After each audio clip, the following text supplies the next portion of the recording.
Shalom à tous, ici Rabbi Shapira, je vous apporte un rapport prophétique depuis la ville d'Akko. Le Seigneur m'a conduit aujourd'hui vers ces canons pour prier spécifiquement pour ce moment précis.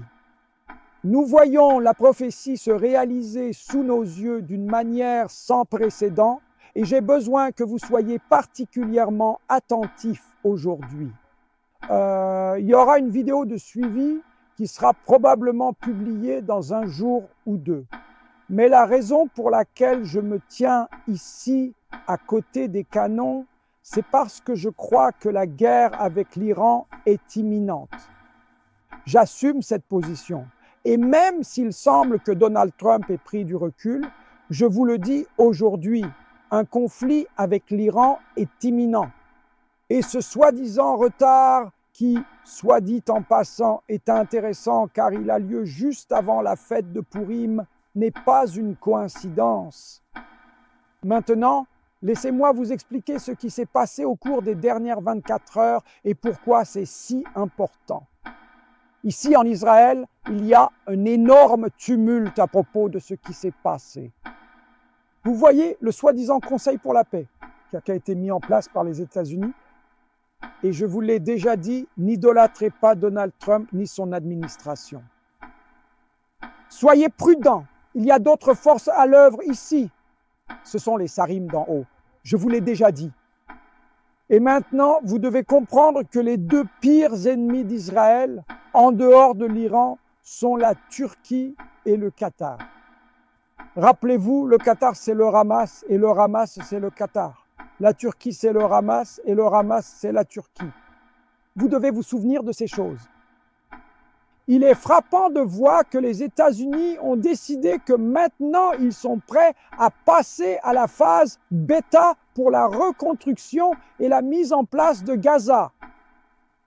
Ils ont désormais établi la Turquie et le Qatar pour jouer des rôles principaux. Tout cela, bien sûr, réjouit le Hamas. Mais ce qui est pire encore, c'est que le Hamas ne sera pas éliminé. Il va maintenant se relever. Et vous vous demandez peut-être, comment est-ce possible?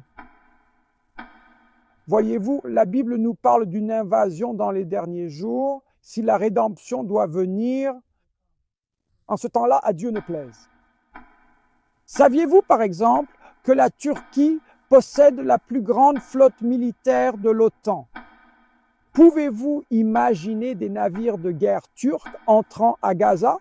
Pouvez-vous imaginer l'influence qu'ils auraient sur le territoire d'Israël? L'administration américaine a maintenant franchi une étape. Ils se sentent responsables de la terre d'Israël et du peuple d'Israël.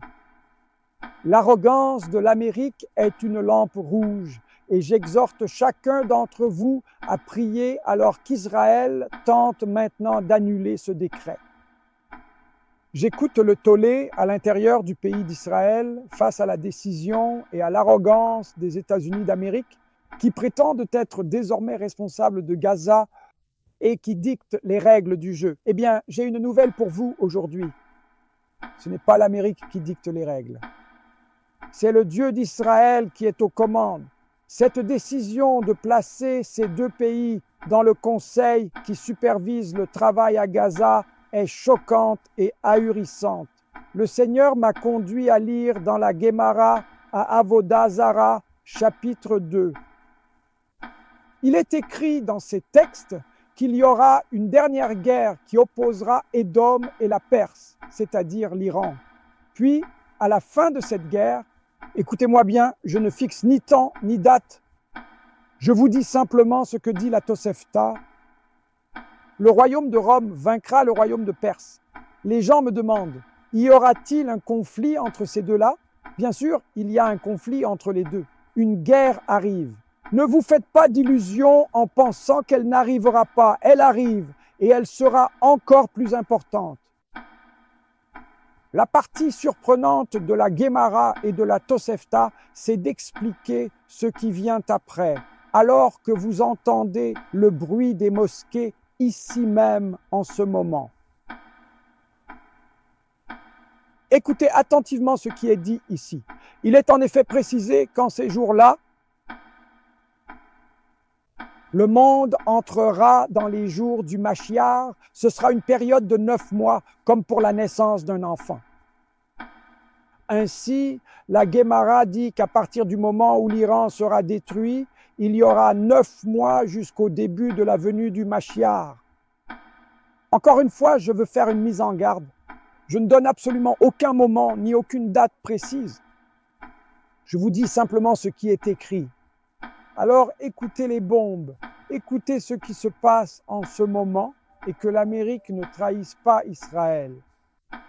Unissons donc nos prières pour cette situation, car la récente décision prise par Donald Trump m'a conduit à croire que les Sarim ont même influencé et contaminé les États-Unis.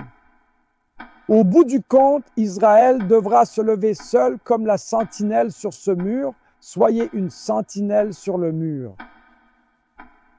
Tenez bon, sommes-nous proches des 9 derniers mois? Le temps nous le dira. Préparons-nous. Shalom depuis le mur, le Kotel à Jérusalem.